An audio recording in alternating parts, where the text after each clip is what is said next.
સુરતમાં આજે ભાજપ દ્વારા સ્થાનિક સ્વરાજ્યની ચૂંટણીને લઈ સંકલ્પ પત્ર રજૂ કરવામાં આવ્યું હતું। નાણાં મંત્રી કનુભાઈ દેસાઈની ઉપસ્થિતિમાં આ સંકલ્પ પત્ર રજૂ થયું હતું। સુરત મહાનગરપાલિકાની વર્ષ 2026ની ચૂંટણી માટે રાજકીય ગરમાઓ ચરમસીમાએ છે। ભાજપ પાર્ટીએ અબકી બાર 120ના મજબૂત લક્ષ્યાંક સાથે આજે પોતાનું સંકલ્પ પત્ર 2026 જાહેર કર્યું છે। આ મેનિફેસ્ટોમાં ભાજપે સુરતના મતદારોને આધુનિક સુવિધાઓ સાથે અને સ્માર્ટ સિટીના સપના સાકાર કરવાનું વચન આપ્યું છે। નાણાં મંત્રી કનુભાઈ દેસાઈની ઉપસ્થિતિમાં આ સંકલ્પ પત્ર રજૂ કરવામાં આવ્યું હતું, જેમાં શિક્ષણ, પરિવહન અને સુરક્ષા જેવા મુદ્દાઓ પર વિશેષ ધ્યાન કેન્દ્રિત કરવામાં આવ્યું હતું। ભાજપે પોતાના સંકલ્પ પત્રની શરૂઆતમાં જ મતદારો પર વચનોનો વરસાદ કર્યો હતો। પક્ષના પ્રમુખે કહ્યું કે સુરત છેલ્લા 30 વર્ષથી ભાજપનું ગઢ છે। આ વિશ્વાસને જાળવી રાખવા માટે ભાજપ દરેક છેવાડાના માનવી સુધી વિકાસ પહોંચાડશે।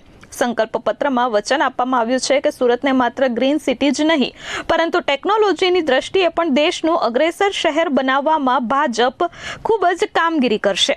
શિક્ષણમાં મોટો બદલાવ લાવશે અને હવે સુરત મહાનગરપાલિકાની પોતાની કોલેજો હશે। આ કોલેજોમાં આધુનિક યુગના વિષયો જેવા કે આર્ટિફિશિયલ ઇન્ટેલિજન્સ, AI, રોબોટિક્સ અને ડ્રોન ટેકનોલોજીનો અભ્યાસક્રમ દાખલ કરવામાં આવશે। આ સાથે વન સિટી વન કાર્ડની ભેટ અપાશે। ટ્રાફિકની ઝંઝટમાંથી મુક્તિ માટેના વચનો આપવામાં આવ્યા છે। ફ્રી વીજળીનું મોડેલ પ્રસ્તુત કર્યું તો હાઈટેક સુરક્ષા બાબતે પણ ચર્ચાઓ કરી હતી। પર્યટન અને પરંપરાનો સંગમ, રિવરફ્રન્ટ અને જીવદયા જેવા મહત્વના વિષયો પર અનુદાન આપવાનું વચન ભાજપે આપ્યું છે। સમગ્ર ગુજરાત આજે જેને મિની વિધાનસભા કહીએ એ રીતની સ્થાનિક સ્વરાજ્યની ચૂંટણીમાં જઈ રહ્યું છે, ત્યારે સુરત શહેર સમગ્ર ગુજરાતનું સૌથી વધુ વિકાસ પામતું શહેર છે। ત્યારે સુરતના વિકાસ માટેનો સંકલ્પ પત્ર આજે અમે પ્રદેશના મહામંત્રીશ્રી અને સુરતના ઇન્ચાર્જશ્રી પ્રશાંતભાઈની આગેવાની હેઠળ અને અમારા વિધાનસભાના ઉપાધ્યક્ષ શ્રી પૂર્ણેશભાઈ તેમજ દરેક ધારાસભ્યશ્રીઓ અને શહેર પ્રમુખ શ્રી પરેશભાઈની આગેવાની હેઠળ સંકલ્પ પત્ર રજૂ કર્યું।